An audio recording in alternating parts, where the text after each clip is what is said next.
இதுதான் சொல்றேன். I am not prepared to answer. You are anti-Indian. வணக்கம். இது காலத்தின் குரல், அறத்தின் குரல்.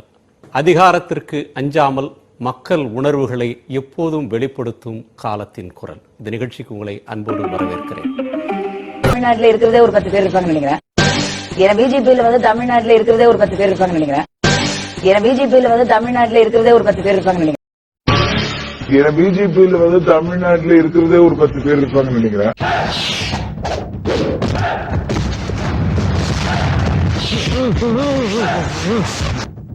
இது பாருங்க சார், இது பாருங்க இவன் சார், இவங்க யாருமே இல்லப்பா, வேற மாதிரி இருந்தாப்பா, வேற எப்படி இருந்தா நெருப்பு மாதிரி இருந்தான். யாரோ யாரிவனோ ஒரு நீரோ தீயோ யார் அறிவார் காலும் தேடிவனோ. யார் சாமி இவன்? எங்கிருந்து வந்திருக்கான்?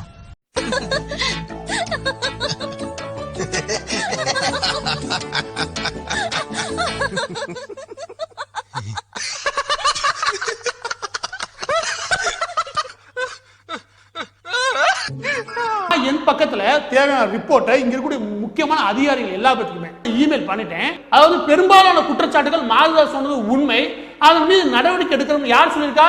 வேற யாரும் கிடையாது. நியூஸ் 18 குரூப் இருக்கு இல்லையா, அவங்களே சொல்லியிருக்காங்க. இப்ப எங்க போவீங்க? உங்க முகத்தை கொண்டு எங்க வைப்பீங்க? உங்க முகத்தை கொண்டு எங்க வைப்பீங்க கேக்குறேன்.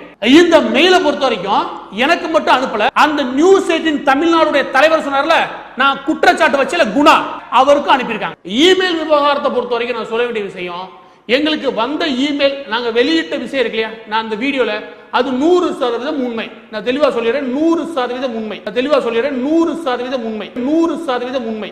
அந்த இமெயில் ஐடி இருக்கு இல்லையா, அந்த இமெயில் ஐடி தேவையான வெப் சர்வர் இருக்கு இல்லையா, அந்த வெப் சர்வரும் குறிப்பிட்ட கார்ப்பரேட் நிறுவனத்தோட தான். இந்த விவகாரத்தை பொறுத்த வரைக்கும் உனக்கு 3 தடவை நாங்க விசாரிச்சுட்டு அதுக்கப்புறம் தான் இதை வெளியிட்டோம். இதுல கூடுதலா நீங்க புரிஞ்சுக்க வேண்டிய விஷயம், நாங்க ஜிமெயில் இருந்தோ இல்ல யாகுல இருந்தோ இல்ல ஏஓஎல் இருந்தோ ஏதோ ஒண்ணு வந்துச்சுன்னா அதை நம்பி அதை எடுத்து போற ஆளுலாம் கிடையாது. பக்தனை போலவே பகல் வேஷம் காட்டி பாமர மக்களை வலையினில் மாட்டி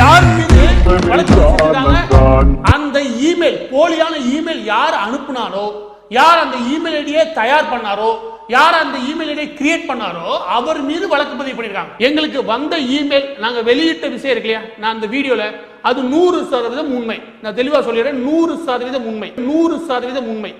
வாக்குகள் கொடுப்பது வழக்கம், அதை மறப்பதும் இவரது பழக்கம், எவரது காலையும் பிடிப்பார். நான் சொல்றது புரிஞ்சுதா?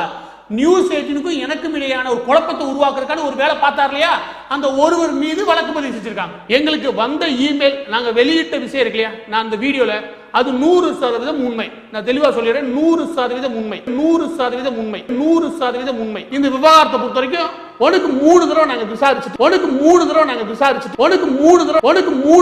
விசாரிச்சுட்டு அதுக்கப்புறம் தான் இதை வெளியிட்டோம். இப்ப எங்க போவீங்க? உங்க முகத்தை கொண்டு எங்க வைப்பீங்க? ஏன் உனக்கு இந்த வேலை? நீ வாங்குற இந்த 10-5 பிச்சைக்கு இது தேவைதானா? நான் யாரையும் தப்பா சொல்றேன்னு நினைக்காதீங்க. நம்ம கடமை காத்தாலே ஆரம்பிக்கிற, அதை ஒழுங்கா பண்ணுவோம் நம்ம. That is statement of fact. நான் சர்ச்சைகள் உருவாக்குவதே இல்லை, உண்மைகளை பேசி விடுகிறேன்.